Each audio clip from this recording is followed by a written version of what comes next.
ఇదే పెద్ద మనిషి చంద్రబాబు నాయుడు గారు విశాఖను కాపాడుతాను, ఉక్కును కాపాడుతాను అని చెప్పి ఎన్నికలకు ముందు చెప్పాడు.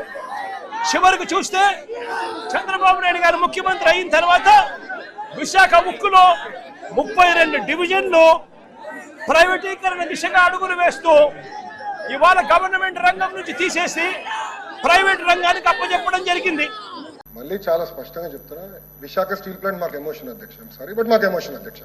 It is personal for me. Visakha steel plant అనేది మాకు పర్సనల్ అధ్యక్ష. చాలా స్పష్టంగా 14,000 కోట్ల రూపాయలు మేము తీసుకొచ్చి ఇంజెక్ట్ చేసింది ఏంటి అధ్యక్ష? ప్రైవేటీకరణ జరగకుండా. అది సింపుల్ లాజిక్. నంబర్ 1. నంబర్ 2, నేనే స్టేట్మెంట్ ఇచ్చా, ప్రైవేటీకరణ జరగదు అని స్టేట్మెంట్ ఇచ్చాను. గౌరవ సభలో ఇచ్చాను sir. In the floor of the council, I made a statement on behalf of Andhra Pradesh government.